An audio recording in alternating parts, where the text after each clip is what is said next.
Welcome back to the Kiwi Wedding Podcast. My name is Lydia. I'm a wedding photographer at Lydia Rachel Photography and your host. I'm recording this the night before this episode is coming out, and we just had our in-person event in Auckland for 2025 of the podcast, and it was so much fun yesterday. So a huge shout out and thank you to everyone that came along, our amazing guest speakers, the incredible vendors that helped me set it up, and all the brands that partnered with us as well. So massive thank you to you if you bought a ticket and came along. It was a beautiful morning, a really great chance to connect with a lot of you planning your weddings at the moment, have those real conversations about the reality of how that's going, and provide inspiration as well as lots of helpful tips along the way. We did record the chat, so I will probably release it as an episode a little bit down the track. But yeah, if you weren't there, you'll have to wait. On today's episode, I'm sharing my conversation with the lovely Grace. Grace and her husband got married at Vanderosa Farms, which is a beautiful venue just north of Auckland in Leigh, up high on a hill with amazing ocean views. We chat through her whole love story and planning experience, a beautiful proposal on a boat in Canada, her approach when wedding planning, how she didn't look at loads of different vendors and managed to avoid a lot of decision fatigue. We chatted about how overwhelming Pinterest can be and how to stick to a decision once you've made it. We chatted about finding the perfect combination of bridesmaids dresses for her 7 bridesmaids, why she highly recommends having a videographer, why they didn't have an on-the-day coordinator. Yes, she's a very organized person, but they had a point in contact person on the day.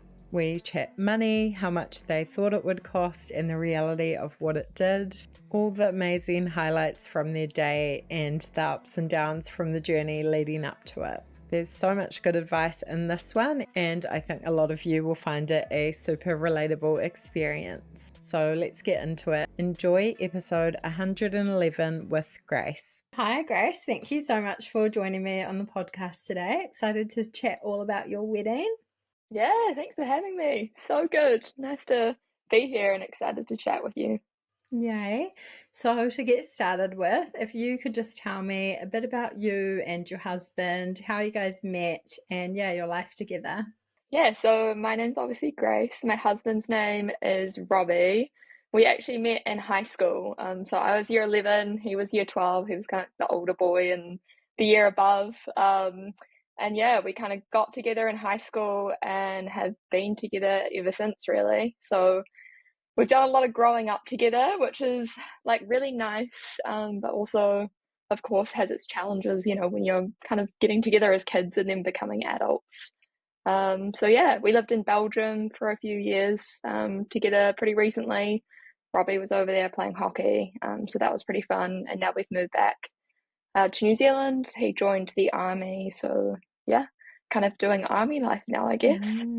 Yeah, oh, that's so cool. A few different exciting adventures there, and Yeah. love a high school romance. Yeah. So good. So you're there for quite a while and got engaged. Can you tell us a bit about the proposal story? Yeah, so we were together for quite a while. We were still, I don't know, fairly young, so it wasn't something that I kind of knew was coming, but also kind of was anticipating it coming at some point in the future. So we were over in Canada. My grandparents actually have a place there, and we're super fortunate to have spent quite a bit of time at my grandparents' place. So we were over there with my family, just kind of on like a family holiday. And Robbie had just finished his master's thesis. So he was like, I want to go out on the boat for kind of a celebration of him completing that. So didn't think anything of it in terms of like a proposal of any sort, just thought we were going to go off on the boat and kind of celebrate him doing that. And then the day that we had planned to kind of go do that, the weather was horrific. It was raining, it was so windy, and he was adamant that we had to go that day. And we were going to be in Canada for, I don't know, another week and a half kind of after that day. So I was like, no, let's just go a different day when the weather's nicer. he was like, no, we have to go today. So we eventually did get on the boat and go out in the rain and the wind. And honestly, like as soon as we left off on the boat, the kind of wind went away, the rain went away, and we parked up in this little spot on the lake. And he set up a GoPro, and he is like the least camera photo person ever. We never take photos. So he set up this GoPro, and I was like, okay, what's going on here? And he said he just wanted to take a photo of us out on this boat. So he set the GoPro up and we kind of like posed for a photo, and then he got down on one knee and proposed there. So it was, very unexpected. And then he actually proposed with like my favorite ring that I had sent to him ages ago, which I just didn't expect as well. So that was pretty special. And got it all on camera. We kind of hung out there for a bit and then decided to boat back to where my family was. And I was kind of freaking out, like, how are we going to tell them? I want to tell them all at the same time and kind of gather them around. And we got back to my grandparents' place, and my brother came out to meet us and gave me a big hug and said, come this way. And he kind of led me down and Robbie down to like the main cabin, and all my family were there and had set up like champagne and snacks and were playing music and like embraced all of us as we came in. So it was pretty special. And then we just kind of partied into the night, which was super fun. Super unexpected and like one of the most special nights. Oh, so cool. Love that story. Nice to have all your family there to celebrate after as well. Yeah. Yeah. Very cool. Had you been one of those girls that kind of dreamed about your wedding? Did you have a certain vision in mind for what it would look like? And what were those kind of first steps, starting to plan, find a venue, all of that? Yeah, so I mean, after our engagement, we didn't really kind of want to get married straight away. We just kind of wanted to be engaged for a while. So it wasn't something that we like dove into. And in terms of like me being someone that dreamt about their wedding, I had, but probably not in the like normal traditional sense of, being like a fairy princess and all that kind of stuff. Like I had imagined it with my family and friends celebrating, and Robbie, of course. But it wasn't something we immediately dove into. When it came to like what we really wanted, we knew it wanted to be something centered around our family and friends because we had been together for so long. Like I grew up with his family and he very much grew up with mine. So it was really about, wanting to kind of share that with both families and then kind of all the friends that we've created together over so many years. So it was really more about, kind of doing that and how we're going to involve everyone. Yeah, so good.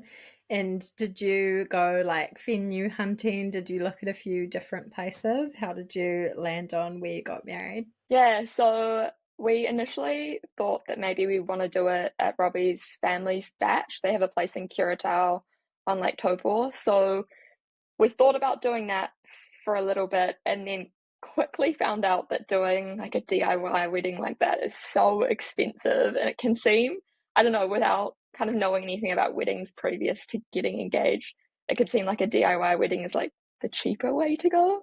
But very quickly found out that that wasn't going to be something that was feasible for us. And it's also really kind of difficult to get there. So anyone that was in Auckland, which most of our family and friends are, or anyone coming from overseas, it would be a pretty big mission to get them down there. In terms of what we wanted for venue, we definitely wanted it to be something that was a weekend away. So we had been to quite a few weddings that like were lovely, but it was kind of an afternoon where you'd go from home and go to the wedding and then Uber back home. And we just kind of selfishly wanted it to be more of an event. So we wanted something that was a little bit further away, something where like nature was kind of the highlight. And then, randomly I was looking online and I found Vanderosa Farms. So we hadn't gone to see any venues, and I found them online and was like, oh my goodness, this is the one. It's so perfect. It checks the boxes in terms of like beautiful scenes and beautiful scenery, and nature's kind of the focal point of that venue. And then it's also far away. It's out of Auckland. It's up in Leigh. but it's also close enough. So, you know, if you did want to come from Auckland for the night, it is feasible in terms of you could get there and get home that night, or you could, you know, stay out and kind of make it more of a weekend as well. And then there's a campground that's super close too. So it meant that anyone who did want to kind of go away for the weekend didn't have to, you know, spend a ton of money staying out there as well. So the campground was an epic option for a lot of people, and a lot of people did end up kind of staying there. So yeah, we called up Vanderosa, and they had one date left for the following year. So we just booked it on the spot, and then we didn't actually even see the venue until a couple months before the wedding. So yeah, we just found it online, and then yeah, so we didn't do any venue shopping really, but just kind of found the one and went with that. So interesting to hear that process, but yeah, really beautiful spot up there. Did Yeah. you kind of have, you've sort of mentioned a few things, but did you have your top priorities, like the most important elements for you while you were planning your wedding? Yeah, so I'd say definitely getting that like kind of weekend away feeling was probably the most yeah, highest priority for us. Another big one for me was I really wanted a family style seated dinner. So more to do with that kind of getting our family and friends involved. I really wanted everyone to be able to sit there and share a meal together. We had big long tables. So we had three like big long tables with all our guests, and I really wanted that in the way that yeah, they can kind of mix and mingle with our most important people over a meal and kind of have that more traditional setup and sharing of a meal in that way. Another kind of top priority for us was just like, again, the general vibe of it. We wanted it to be super fun, super colorful. So, in terms of like the florals, I just wanted every color under the sun. I wanted it to be just relaxed, fun vibe more than a traditional kind of, I don't know, more structured setup. It was quite structured in the way that we had everything kind of running, but I think that also meant for it to be like very free flowing and nice and chill as well. So yeah, we also we weren't too concerned about photography. I know that can be like quite a high one on people's list, and especially for you as a photographer. Yeah. But we got stunning, beautiful photos, but it just wasn't like kind of more about capturing a certain aesthetic. So we weren't really going for something, yeah, that would be like a particular aesthetic, more just about the people that were there. And then that kind of came as a result. It's always interesting to hear that perspective, and it's not, Yeah. yeah, necessarily about, yeah, a certain vibe or like spending heaps of money on it. Yeah, just whatever's important to you. So, Yeah. Yeah. can you talk to us a bit about your wedding outfits, your dress, shopping, finding that? What was that process like for you? Yeah. So again, I didn't really have like a vision in my mind of kind of my wedding or yeah, I'm not super girly. I do love like dressing up and stuff, but again, it probably wasn't highest on my priority list was the dress. So I'd actually been like browsing on Facebook Marketplace and found this stunning dress that this girl was selling, and I had sent it to my sister and been like, oh, maybe I would like a dress like this. And then my mum and my sister and my friend and I, we all went dress shopping, which was such a fun experience. I would, yeah, highly recommend that to any bride. Even if they don't go down the route of buying a dress, it was such a fun day. And I actually had, you know, we went to a place that was selling the dress that I had seen on Facebook. And I tried it on and I really loved it. So if there and then messaged that girl and said, like, would I be okay to kind of try on the dress? And we met up and I tried it on and it honestly fit perfectly. So I just bought it from her.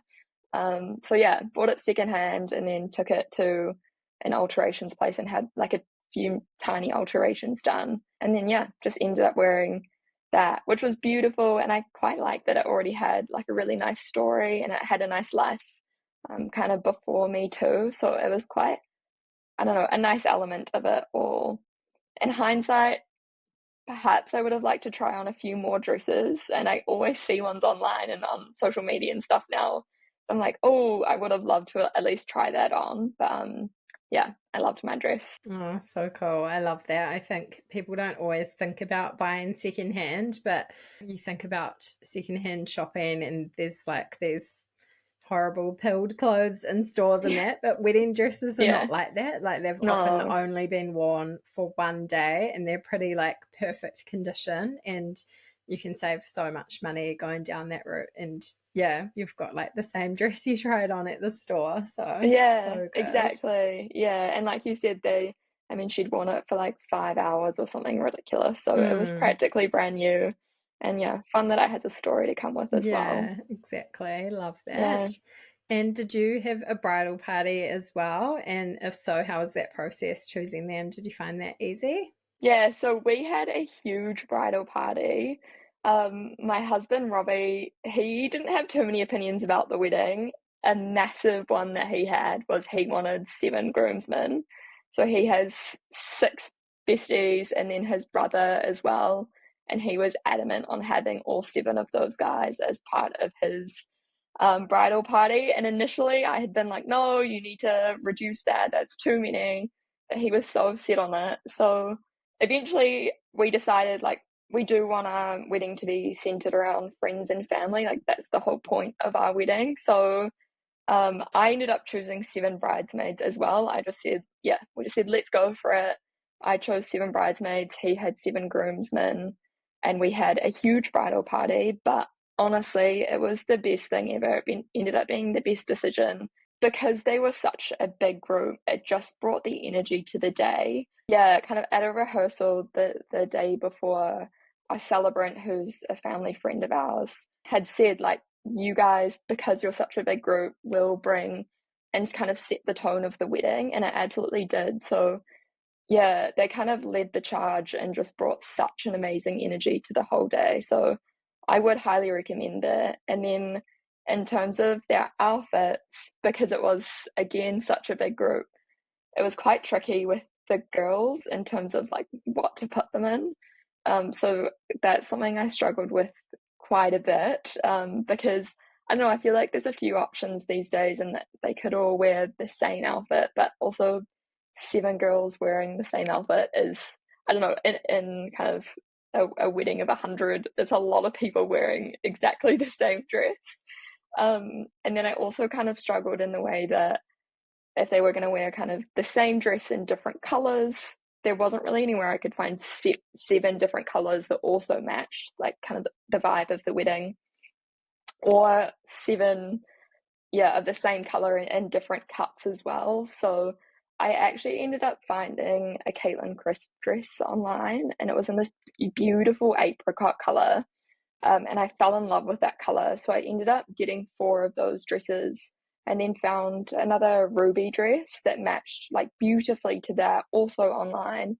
And yeah, so I got 3 of those. So I ended up having the 7 girls in 2 different dresses, which I think like yeah, kind of added to the color of the whole day as well and looked yeah, really beautiful, I think. And then yeah, the groomsmen was a little bit easier. They just rented a suit, all in the same color. But again, I think that looked really nice and kind of tied in with the bridesmaids in those colorful dresses as well. Oh, so good. Yeah, it definitely brings a fun vibe having a big bridal party. But interesting to hear about, yeah, the dress hunting, and yeah, there's a lot that goes into it, but then makes it really fun on the day. And how about the guest list? Did you find that tricky to narrow down? Yeah, the guest list was so difficult. We ended up having about 100 people at the wedding, so I think we landed on a really nice number to have. But initially, it is so tricky, and it's yeah, we kind of contemplated like, do we have rules that we just set out, and this is, we each get 50 people to invite or whatever, but we kind of felt like that also didn't fit our needs in terms of like I have some family members that are really close and some others that aren't, and same with Robbie. And then we also have some friends that have partners that have been around a long time, but also some friends that aren't as close who have partners who have been around a long time, but we don't really know them. Or some friends that are like best friends to us and they might have a recent partner, but we hope they're going to be around in our lives for a long time. So we kind of decided not to have strict rules on how we were going to define who was invited and who wasn't. We just kind of went with gut feel and talked through kind of each person. We also we invited an initial group of people, and a lot of those people are overseas. So a ton of people could come, which was amazing, but also a lot of people couldn't. So I had like a lot of family members who unfortunately weren't able to make it. And we honestly just sent out more invites. I don't think people are kind of offended by that if they might be, invited later on or something. Like, we had so many friends that ended up coming that weren't maybe initially on the list and came, and they made the day. So yeah, I think that was really nice too, is just being a little bit flexible on that list. It's not set in stone, and things change so much from even the time that we made the original list to the wedding day. So we had so many people come into our lives, and we just invited them because, yeah, hopefully they'll be around for a long time, and if they're not, that's okay too. It made the day so special. Yeah. Yeah, oh, I love that. I think that's such great advice as well. There's nothing wrong with having that kind of initial list, and then as the RSVPs come in, inviting a few more, or, having like more people on the list. So, yeah, great advice there. Can you talk us through the big day a bit, maybe a little bit of the lead up to it, and yeah, how it all went? Any highlights or favorite moments? Yeah, so the venue itself is pretty, you have to be pretty self-sufficient. So there's not really much included at Vanderosa, which is amazing in the way that you can make it your own space. But there is a lot of like setup and prep involved. So the day kind of started the day before, in terms of like we had to get everything ready and get it kind of shuttled up to Vanderosa, which again, having the big bridal party helps so much because we kind of, yeah, wrangled them in it and asked them to help us set up, which was awesome. So we did the setup kind of mid-afternoon, got most of the stuff ready, and then we had a rehearsal with our celebrant. So again, I think I mentioned this already, but he was a family friend that had known both Robbie and I separately through like different worlds, and so he'd watched both of us grow up. So it was super special to have him as our celebrant. So he showed up. We did a bit of a rehearsal with him. And then we kind of left the venue after setting up and went down to the sawmill, which is just in Leigh, and had a kind of rehearsal dinner there with all our bridal party and then like Robbie and I's immediate families. So there's about 30 of us there. And that was honestly such a fun night because it was like our inner circle, everyone catching up. A lot of us had known each other for a long time, but also a lot of people had been overseas. So it was a great catch up and just like a really nice time to have before the wedding when everyone was getting hyped and excited for the big day. And then some of my bridesmaids also ran a few games. We played games, which was super funny. A few like sculling competitions and fun things before. So that was kind of the night before. And then we had rented two houses. So we had one for the boys, one for the girls, and we kind of went back separately to the houses that night. And I actually ended up staying together. So he came over to the girls' house, which, yeah, was really nice, I think, just to kind of lay there next to each other. We didn't sleep at all. Oh. So kind of just being able to like confide in each other and get all nervous and excited together was quite nice versus just laying there awake. Yeah, so that was quite good. And then the morning of, we got up, and the girls' house, because there were so many bridesmaids, started at 7 a.m. getting makeup done, literally in the dark. So yeah, that was pretty tough. That was an early morning, but again, there was just so much excitement, and having that many people around, yeah, it just made the morning so fun. The boys, classic, just got up. I think they went snorkeling at Goat Island, had a brunch. But yeah, we all got ready, and then yeah, I suppose the ceremony kind of ticked over. The guests all got picked up by a bus, so from like central Leigh kind of area, they had to be bussed up. There's no parking up at the venue, which I think is, it was quite nice. It was hard in terms of logistics, but it also means like nobody could be late because there literally wasn't parking there as an option. So, I mean, everyone got there on time and kind of just made for the scheduling of the day to be quite easy because there wasn't any flexibility really on that. So, yeah, the guests arrived and kind of walked down the driveway, and the weather on the day was honestly stunning. Like, it was the most perfect weather, which I know you can't plan for that, but we just got super lucky. And it also just kind of brought, again, the whole vibes to the day of like bright blue skies. There wasn't any wind, which can be a real issue up there. So the guests, yeah, arrived on the buses and walked down the driveway. And then the venue there is just stunning. We had drink servers out and they were serving drinks for people when they arrived, which I think was really nice. I know a lot of people like to wait kind of after the ceremony, but again, we just wanted it to be such a fun kind of event. So, and they'd also just, you know, had that big bus ride up. So we wanted it to be something that they could have a champagne when they arrived and kind of already start the celebration. And then, yeah, at the girls' house, we had the photographer come, the car arrive, which one of my bridesmaids partners had kindly like lent us his Valiant, like an old school car. So he showed up with that. And that was so exciting. The bridesmaids got on their dresses for the first time. They literally had not tried the dresses on. We'd just seen them online. So they got on them and they looked amazing, which was lucky, but it worked out really well. And then, yeah, we got in the cars and made like a 3-minute drive to the venue. And then, yeah, got there for the ceremony. And that was definitely my favorite part of the whole day, was coming out for that ceremony. Just the view of the place, like looking out over the ocean, the sky, Robbie standing there, all the flowers. We had incredible flowers, mostly that my mum had grown, and they were all down the aisle. And then, yeah, like all your favorite people lined up, and everyone started cheering and clapping as I came down the aisle, and it was like breathtaking. It was so beautiful. And yeah, and then we had the ceremony. Again, the celebrant was amazing. He knows both of us super well, so it was just something really personal. He also wasn't like a registered celebrant, so we didn't have to do any of the official stuff. We just did that a couple days before, but it meant it could be really fun.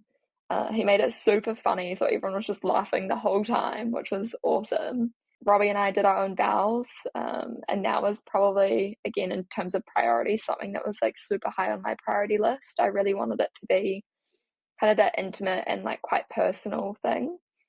My grandpa did a reading, Robbie's sister did a reading. So yeah, we honestly just tried to get as much as of our family involved throughout the day in so many little ways. And then yeah, we finished the ceremony. We didn't actually end up walking back down the aisle. So when we like had our kiss, everyone just cheered and like got up and came and embraced us, which again is not super traditional, but like I don't know, I think it was a really nice thing as well. Sometimes that's a really awkward moment when people like walk down the aisle and then all the guests are like staring, like, do we follow them or What do we whatever? do? So I love that. Yeah, why you don't have to Yeah. walk back, just carry on the party. So good. Yeah, and it was really nice. Like immediately someone handed me a drink and then yeah, kind of came and embraced, and it was kind of a really nice way to finalize, yeah, that the ceremony bit of it all. And then kind of from there we had like lawn games and drinks on the lawn. Another really nice thing that we had was one of Robbie's groomsmen, Callum, who is like had been a really close friend of both of ours for a long time now. He was our MC, so immediately after the ceremony, he jumped on the mic and just kind of told everyone what was happening throughout the afternoon. And that had been something that someone else recommended to me, like just have someone kind of constantly telling everyone what they're up to. And it just made the day kind of feel really easy and flow really well because everyone knows what they're doing, what's expected of them. So they're not kind of, yeah, looking at anyone where to go or kind of lost. And it meant that everyone stayed on the lawn. So everyone stayed together and just had drinks and played lawn games. There wasn't a lot of people like migrating off and doing kind of their own thing. And again, that just kind of added to like the nice vibe of the day. And that kind of party and togetherness element that we really wanted. Yeah, and then after that we had a couple family photos, but again, the photography wasn't a huge thing for us, so we wanted like the very standard family photos. And then the bridal party went off just up the hill. My sister had put together like a chili bin with drinks, and we had a speaker, and we just rocked up off the hill and had some photos up there with just the bridal party. But again, we did that for maybe 40 minutes. And our photographer guy was so good. He, yeah, just did it so quickly because he knew that that wasn't a massive priority for us. So we got them done and had like a really fun kind of time up there just with, yeah, some more drinks and music and hung out, but like got it done. And then we got back down to our guests on the lawn and got to spend like an hour down there with them as well. So that was really nice too, because it just felt like we had a lot of time with everyone on the day. It didn't feel like we were super rushed or didn't get to say hello to anyone. So that was pretty important as well. And then, yeah, after that, everyone headed up the hill, and we went into the barn kind of area that we had set up. And Robbie and I had done like handwritten cards for everyone. So everyone kind of sat down, and underneath their menus was a little card, like just thanking them for like what they've done for us kind of over the years and for being there. And that again was something so nice in the way that we didn't feel like we had to get around to everyone on the day to tell them how much they meant to us or thank them for being there. We felt like we had done that, and that really took the pressure off, kind of, yeah, feeling like you had to go see everyone and spend some quality time, even though that's, yeah, we tried to, but it just really took the pressure off kind of that element of it as well. And I think a lot of people really appreciated that. So special. Yeah, so that was really nice. And then my mum did a quick speech, and Robbie's parents did a quick speech, and then dinner came out, and again we did that kind of family style. So lots of chat around the tables, which was awesome. And then kind of after dinner, we had our best man, who's Robbie's brother, and my bridesmaid Alice, who's my sister, said a speech, and then Robbie and I said a quick speech as well. So we didn't have a ton of them, but they were so good. And I think probably the perfect timing. And yeah, we got some. They were just so funny and such a good time, but also didn't drag out for ages. And they were both quite similar in a really nice way. Like they both kind of mirrored each other, and I don't think that was planned, but that was like such a nice thing as well. And then kind of after speeches, we had dessert, which I had baked all the cakes and stuff for dessert. So that was pretty special as well, because everyone was kind of diving into that and then just coming up and talking about the dessert, which was, yeah, quite a special thing. And then same like with mum's flowers. Everyone absolutely loved the flowers, and she had put so much effort into it. So little touches like that, where they were really personal to us, just made the day so special as well. And I know it's a lot of work, but like it's so rewarding as well. So that was really nice. And then, yeah, went into dancing really, and got, yeah, 3 or 4 hours of dancing in, and then kind of headed out on the buses after that. So yeah, it was an amazing day. I wish I could relive it 200 million times over. It was the best. Yeah. Oh, sounds so beautiful. Love that. Yeah, I love all those personal, meaningful touches as well that just, yeah, make it really unique to you guys, and yeah, so memorable. So good. Yeah, it was.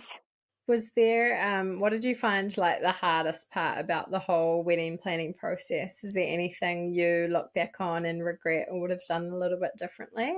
It was difficult. Like I really enjoyed it. So like I said, a lot of the stuff we put a lot of effort into, like the signs I made, and yeah, all the dessert, kind of the thank you cards. I've done menus and things like that, so I can completely see how overwhelming that could be. Like I said, I really enjoyed it, and it was something that I loved getting stuck into, but also starting out from scratch was really tricky. So I struggled a lot at the beginning when I was actually just trying to figure out how a wedding day should kind of go down. And I think when you do research, a lot of it is for like quite traditional, normally American weddings. So I really struggled kind of actually figuring out what was important and what kind of fit New Zealand and what kind of fit like the general idea of what we were looking for versus, yeah, like a hotel wedding in America, where I think that's just so different, but it's a lot of the info you find online. Something I would do differently, well, kind of, is we had an amazing friend of ours, Samson, who did our DJing for us on the night, had kindly kind of stepped in a couple of weeks before and said, "Do you want me to do any videography for you?" He does that as a job, kind of more on the sports side, but had just kind of offered that service. And Robbie and I had been like, "Oh, yeah, if you want to, that would be amazing," but didn't really think much of it. And he put together this amazing video and videoed some of our ceremony and videoed our speeches. And I'm so grateful for that. But if I was gonna do a wedding or have a friend kind of get married, I would 100% recommend a videographer. The day just goes by so quickly and photos are amazing, but you really like being able to capture your grandparents seeing something, or like the kids walking down the aisle, as the flower girls and boys, and yeah, just kind of people meeting for the first time. That's something you can't really capture on photo. And then also everyone's speeches. Like, I remember how good the speeches were, but to be able to watch them back is so special.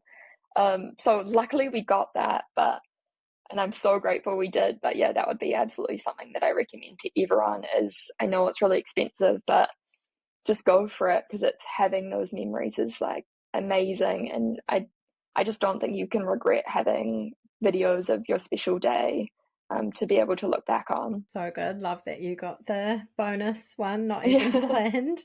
But I think, Yeah. yeah, it can be something that people overlook a lot and prioritize the photographer, which is absolutely fair enough. But I think if you can get both, then yeah, so good, especially all those meaningful words that people say and you do just forget it like after a little while, the speeches and everything, and even the ceremony. So Even have like a friend or someone just set up a camera, kind of videoing the ceremony or videoing the speeches. I think if you don't want to kind of splash out for a videographer, literally, it doesn't have to be high quality or anything, but just kind of seeing that and be able to replay that is, yeah, so special.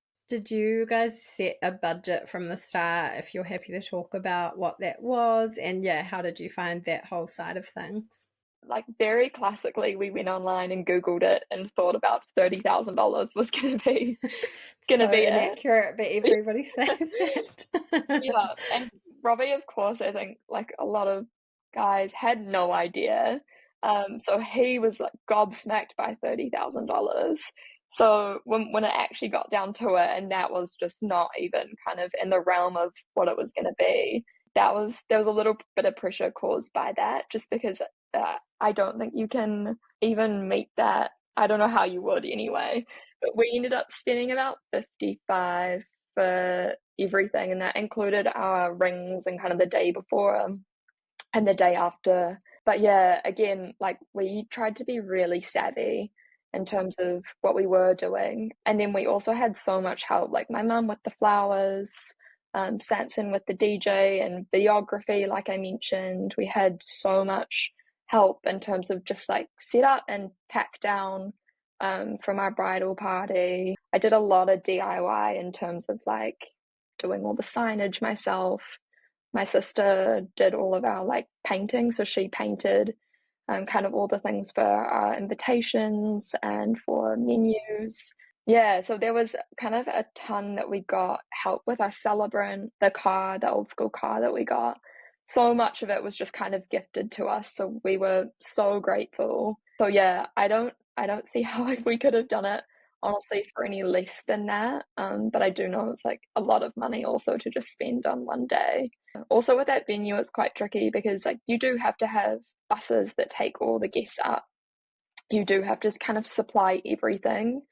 So things like plates and cutlery and, tablecloths and servers and everything had to be brought in, which just does add to cost as well.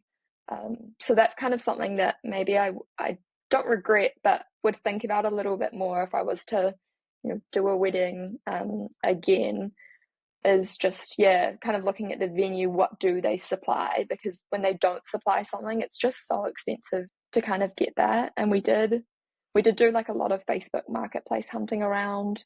and then kind of sold that on after. So that was pretty helpful. But yeah, I think weddings just are expensive. There's not Yeah. really a way to get around them. Yeah, absolutely. And yeah, pretty normal number for your amount of guests and everything as well. And yeah, interesting. It's more of like a, I think you call it like a dry hire venue that you sort of bring everything in. And you saying initially we didn't really want to do the DIY thing, but you did have to do quite a bit of that in the end, which Yeah. is fun and yeah, like you say, rewarding, especially if you have the time to do it.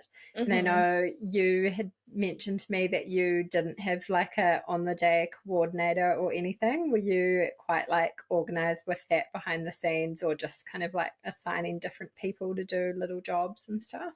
Yeah, so I mean, I have, yeah, I had quite a bit of time kind of on my hands, and I again wanted to do this and really enjoyed it.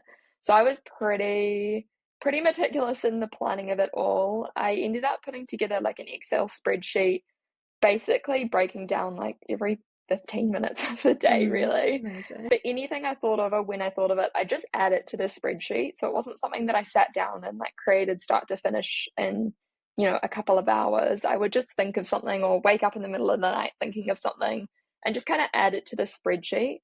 So it meant that when the day came, literally all the information about everything was in there. And then I just sent it to all the vendors. I also had a friend who was amazing and helped out on the day, just as the point of contact, and she had access to that. So she kind of just needed to turn to the spreadsheet if there was kind of a question. So she didn't have to come to me at all with anything, which is awesome. And then I also gave it to all of our bridal party. So again, there were so many of them, and I think most of them at least had read through it, but Mm. it also just meant that they knew what was happening during the day. So any questions that kind of arose, someone could just, ask them, or they at least knew kind of what was happening during the day. So yeah, there wasn't a lot of like milling about or asking questions about what was next. And yeah, the day just flowed so well. There wasn't, yeah, kind of anything that went wrong. And then I think also like the MC that I spoke about earlier too was such a help in kind of just guiding everyone throughout the day in like a really, yeah, relaxed way. So it didn't feel like structured, but it just meant that everyone knew what was happening. There wasn't like kind of questions about when dinner was going to be served or when dancing was or where they should be standing, for example.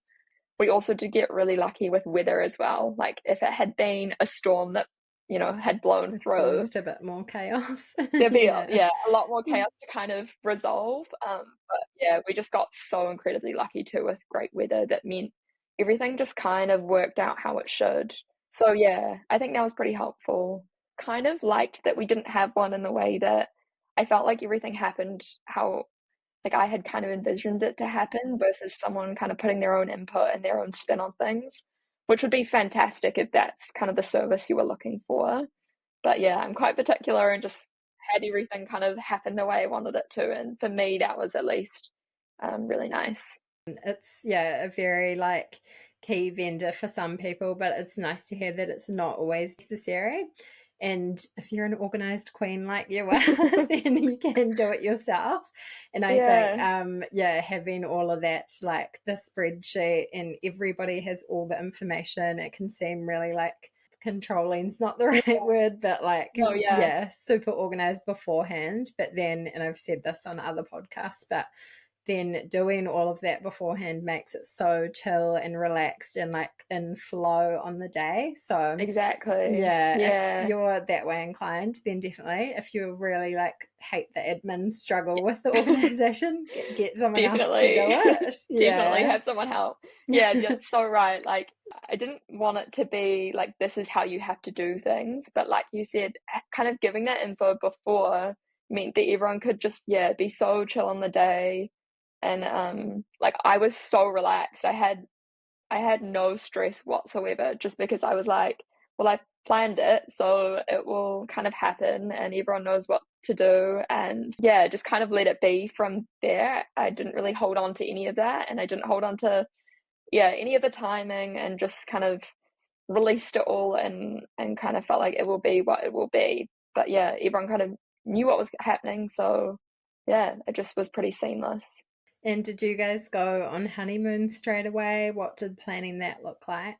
Yeah, so we didn't. We went down to Robbie's batch, again, his family place in Curacao for a couple days after, just to kind of relax. He had to get back to work pretty quickly. And then also, again, with the venue being kind of do it yourself, we had to pack down the next day. And then kind of the day after that, we had to drag everything back to my mum's place. So there was, again, a lot of admin involved, just with the venue being a bit more DIY as well. So it meant we kind of couldn't rush off straight away. But we are going to go overseas at some point next year. I think we're going to go to Japan for like a month or so. So that will be really nice. But no big, no big honeymoon straight away, which was, yeah, I think it would have been a lot to kind of go straight away. And definitely unwinding for a few days after was like definitely needed. Yeah.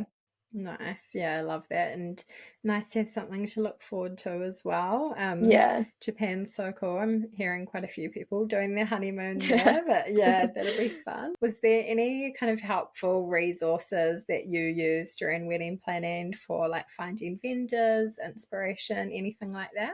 Yeah, so in terms of finding vendors, I kind of like the venue. I didn't know hunting around, so I would just find one person and book them in like straight away, which was nice. And I think, again, luckily, I mean, New Zealand's got so many amazing vendors that I truly don't think you can go too wrong when it comes to most vendors. And what I did was just go based off like recommendations from the venue, or like the venue had recommended the caterer, and then I asked the caterer, who should do the drink service, and he gave me a name and I booked them. So just kind of going off those, not putting, not a lot of thought isn't the right kind of term, but also just Avoiding trusting that them. like decision fatigue. I think you don't Yeah, often hear of people doing that, but it's actually so good because you can get so overwhelmed when you've got like 20 different people to choose from or exactly. whatever. Yeah. Yeah, well, we didn't make a single one of those decisions because like the food was going to be what the food was going to be, because that was the caterer who was going to do it, and it made like the planning a lot easier too, because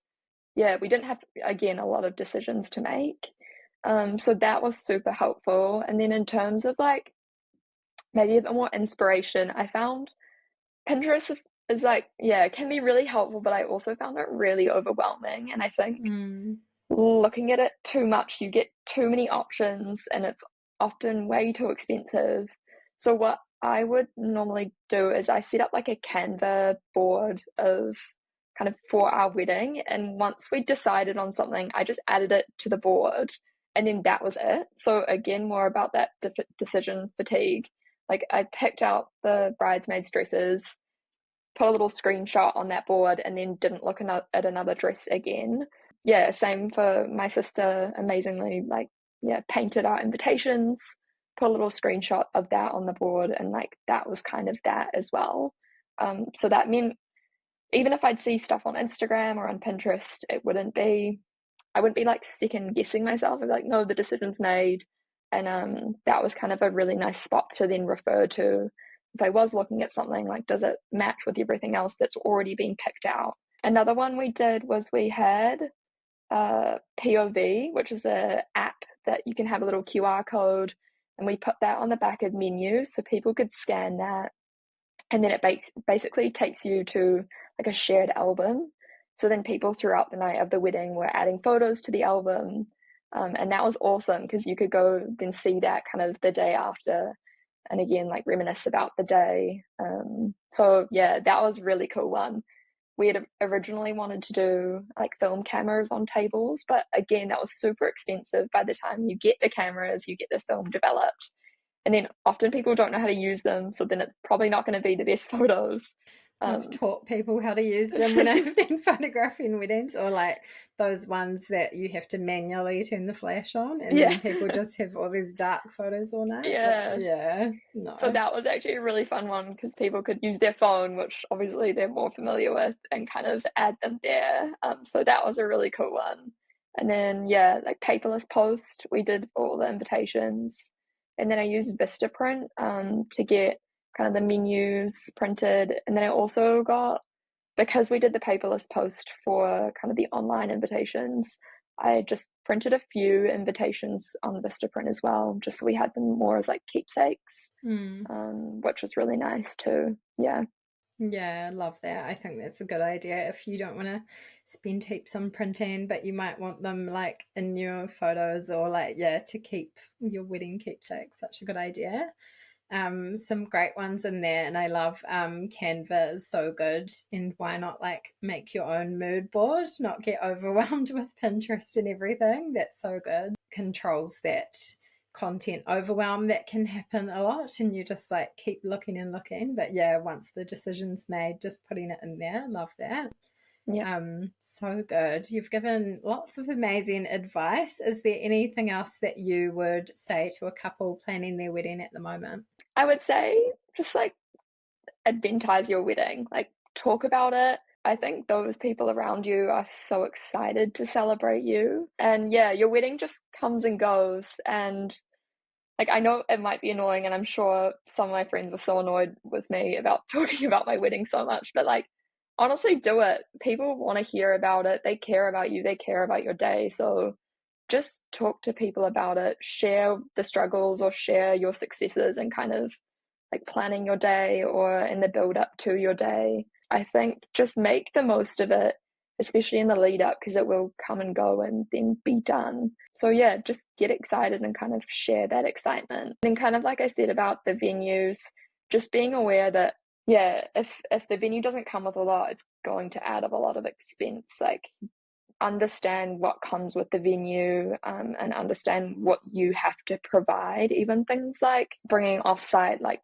coolers for drinks, or like more toilet facilities, or what you need to provide in terms of tableware. It can all add up so much, and it's not necessarily like something that people see, or that money is spent and you can kind of tell that the money has been spent there.